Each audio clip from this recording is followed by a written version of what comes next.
Hello everyone, welcome to my another blog. তো আজকে office থেকে বাসায় এসে বিকালে প্রচুর খিদে লেগেছিলো, তো জলখাবার কী বানানো যায় সব কিছু খোঁজাখুঁজির পর দেখলাম বাসায় মিস্টার নুডলস রয়েছে, তাই চলো মিস্টার নুডলসই বানিয়ে ফেলি। এই যে ফ্রাই প্যান এখন আমি তেল নিয়ে নিলাম। এখন তেলটা আমি গরম করে নেব। তেলটা হালকা গরম হয়েছে কিনা দেখে নিলাম। এরপর যখন তেলটা গরম হয়ে যাবে এখন আমি পেঁয়াজ দিয়ে দেব। সবগুলো পেঁয়াজ দিয়ে দিলাম। একটু পেঁয়াজটা হালকা নাড়তে থাকবো, একটু ব্রাউনি কালার আসবে,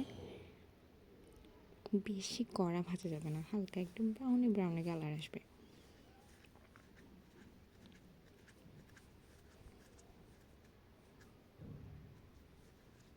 একটু ভালো মতো নাড়তে এই যে হালকা একটু ব্রাউনি কালার চলে এসেছে।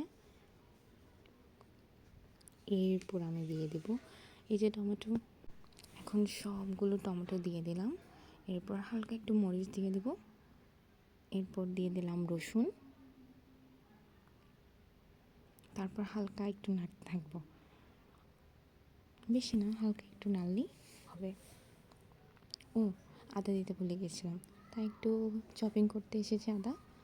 একটু ছোট জুলিয়ান স্লাইস করে আদাটা আমি এখন দিয়ে দেব।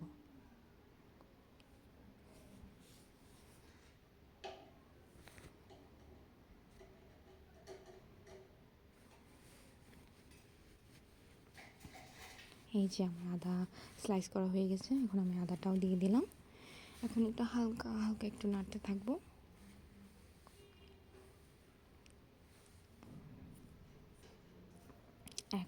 এখন দিব আমি একটু হালকা হলুদ। এই যে হলুদ গুঁড়া দেওয়া হয়ে গেছে। এখন দেব হালকা একটু লবণ।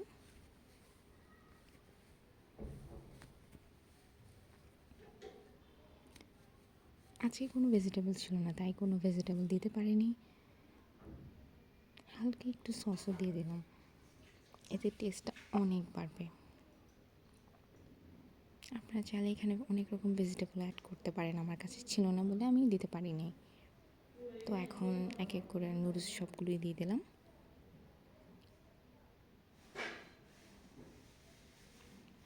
নুডলসটা আমি আগেই সিদ্ধ করে রেখেছিলাম।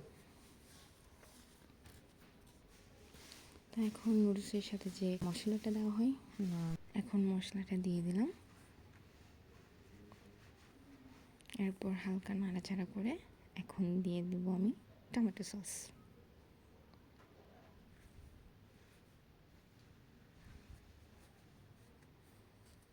ভালো মতো নিয়ে নেব যাতে টেস্টটা অনেক বেড়ে যায়।